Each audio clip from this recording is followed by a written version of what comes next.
Hey guys, Phoenix here, and today we finally got a glimpse of the new DLC for Planet Coaster 2. I'm a little late to the party as I've been at work all day, and I just now got home, had my dinner, and I'm ready to give my thoughts about the new pack. So, the new pack is called the Sorcery Pack. It features 5 new rides, a bunch of scenery, and a new entertainer.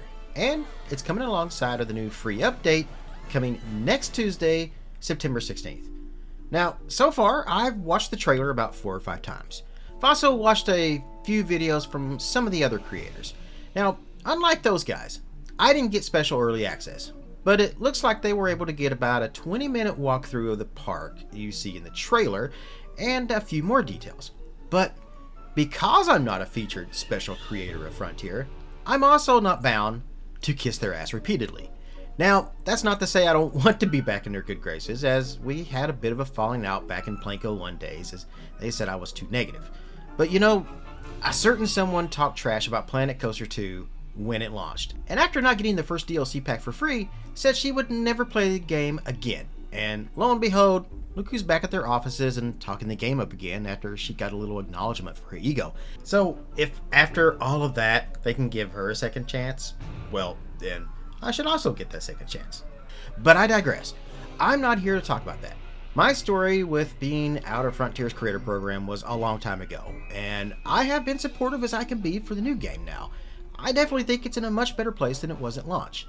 I'm even back playing it almost full time now, when I have the time, and I want to see it succeed. It's not to say it's still not flawed, and unlike other creators, I've always discussed my actual thoughts on things, not what companies want to hear.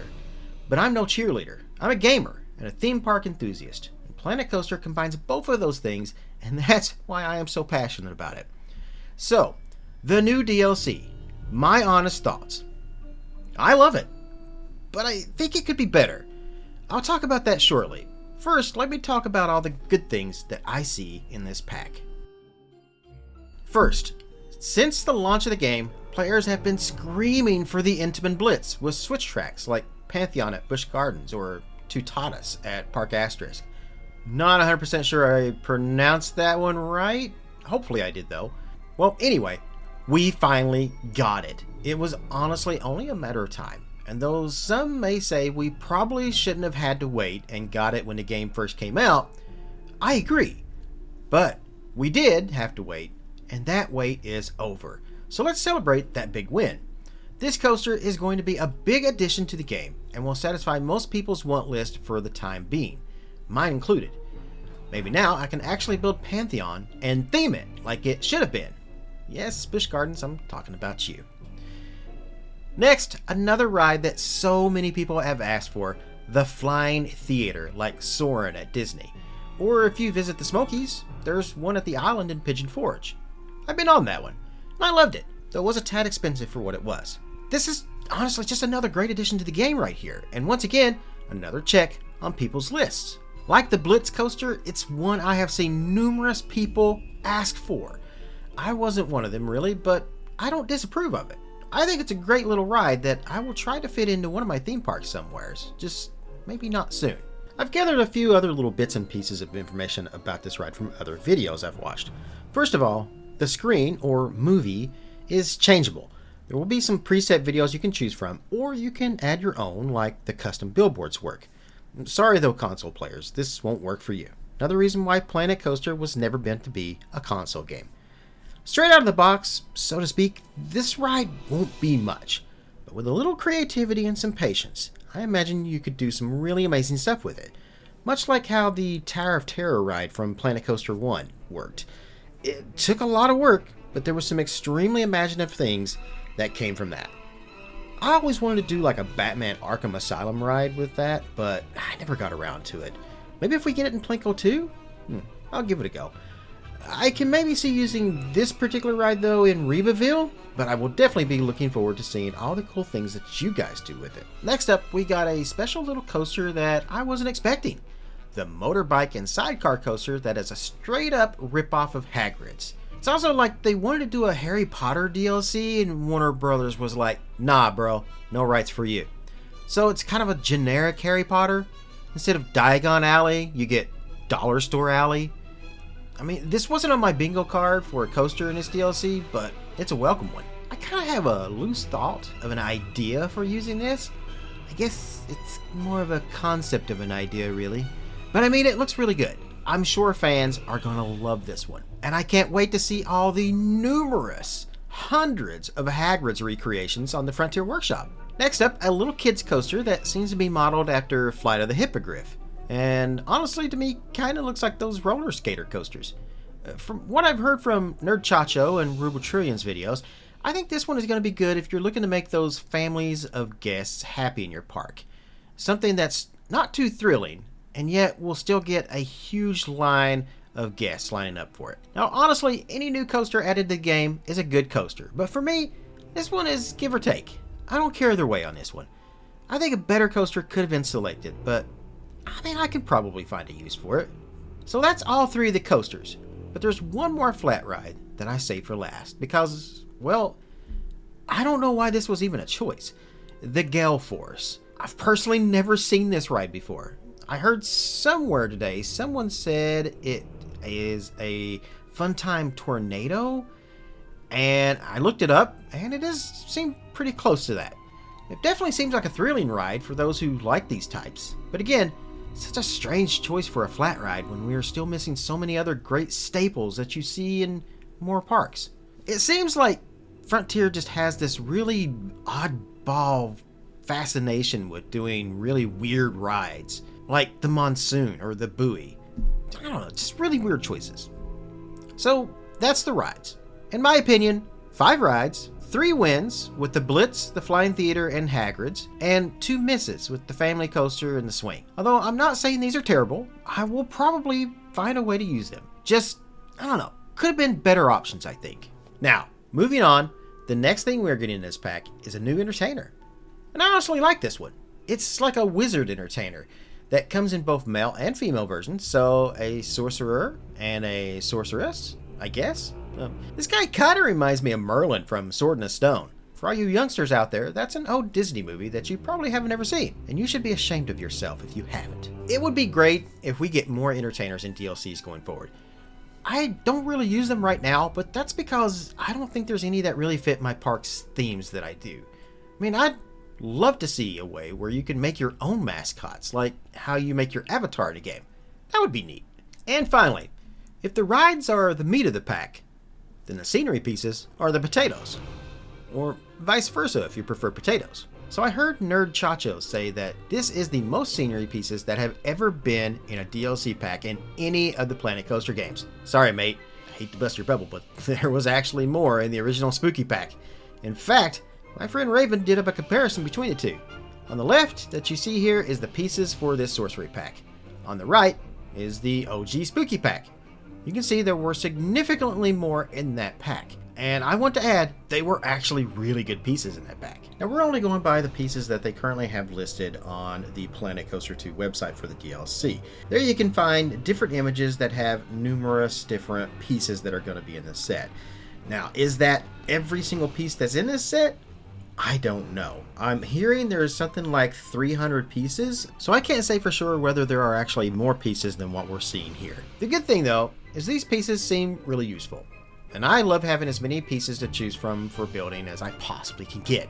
I'm like a kid with Legos. Give me all the pieces. The walls look really cool. New roof pieces. Some, well, kind of gargoyle pieces, which appear to be cats? Cat gargoyles? Cat goyles? Garcats. I don't know. Either way, they look great. And I'm very much looking forward to this DLC as the art team from Frontier has done a great job here. But now I want to share one of my biggest negative thoughts about this DLC. It's just not what I expected. It's almost Halloween, and I want my Spooky Pack. Now, don't get it twisted. I'm not bad-mouthing this DLC. This set is great, and I'm going to buy it on day one. I want to support the game. Just the Blitz Coaster and the Flying Theater alone are great rides to be getting. But Frontier, where's my pumpkins? Where's my skeletons, my crows, my graveyard pieces? How can I make really good dark rides in haunted houses without these things? I really think this was a misstep on their part by not putting anything like that in this set. I mean, I get it. I get the theme you were going for, but Damn it, it's the spooky season, it's fall, it's freaking Halloween, and I'm getting tired of the watering down over the years companies have done to my favorite holiday of the year, Frontier. You really should have added some stuff from the old DLC into this set. I wouldn't have minded, and I'm sure others wouldn't have either. Sure, it would just be a rehash of the old stuff, but alongside tons of new stuff. I'm sure there would probably be those who would complain about paying for the same things again. I've seen this argument. And I agree, kinda. In fact, I think a great sequel should be everything that the original game had as its base, and then you add on to that. I think you dropped the ball on this by not including the old spooky stuff in some way. Like, I don't know, maybe as part of the free update. And maybe I'm wrong here. Maybe you have something secret up your sleeve, and this is exactly what you are doing. And you're tricking us by giving us a secret treat on 16th. And all the old spooky stuff will be there waiting to have fun and build with again. God, I hope so. That would be the icing on the cake. Lastly, there's the price. 5 rides, some new scenery that doesn't include pumpkins and crows and skeletons, and a new entertainer. All for $12.99 American. I mean, I guess it's reasonable. It's not an awful price. It could definitely be $1 or $2 cheaper, but it is what it is. And you could probably find a discount the day it comes out on a site like, I don't know, Instant Gaming or Green Man. Keep your eyes peeled on this channel, because as soon as I find it with a discount, I will let you guys know. So, my final verdict. It's a great pack. That could have been better. But I think it's a good addition, nonetheless. I'll be grabbing it day one. Though I'm not sure what I'm going to do with the rides yet. I'm sure I will find a use for those pieces, though. Even though I was really looking forward to adding a haunted dark ride to Lansdowne Park. Those plans have been squashed. I hope you guys will consider picking up the DLC if you are on the fence about it. I'm actually a little torn. Because, I mean, on one hand, I want to say, don't buy this, because they didn't give us the stuff that's actual Halloween stuff. And that really upsets me, because I was really looking forward to it, and it just seems a huge misstep. But that's not really fair to the dev team. They worked hard on this, and if we don't support the game, then it's going to die off, and we won't see any more DLC for it. And I really want to see it receive as much as what Planet Zoo got. Just because they didn't give us spooky stuff, the pack itself is good. Just seems like a Walmart Harry Potter theme could have been done, I don't know, at a different time on down the road instead of Halloween season. If any other news comes out this week about the new DLC, I'll do my best to make a quick vid on it. And I've got the next episode of Lansdowne Park coming in a day or two. And of course, the release of the DLC next week. Now, granted, it's on a day I work, of course, so I won't have anything to show until probably Wednesday or Thursday next week. Probably. Oh, and I promise, new Rebaville episode very soon. Now that you guys have listened to my thoughts and my rants and everything on the DLC and, you know, kind of my opinion on it, I'd love to hear yours. What do you think? Are you guys going to be getting this on the day it comes out, or is this going to be a pass? And before you guys start to give me any gripe about me complaining about not getting the spooky stuff and how great of a pack this is because of this or that, make sure you listen to the entire video. Listen to everything I said, because again, I think this is a good pack. I really like it. I really want to support it. I do think what we're getting is good. I can't help but to feel like we should have gotten some spooky stuff, though. And again, maybe we will. I don't know. But anyway, chime in down below in the comments with your thoughts about the Sorcery Pack for Planet Coaster 2. So until next time, my fellow Plinko peeps, wherever you guys are in the world, good morning, good afternoon, good evening, and good night.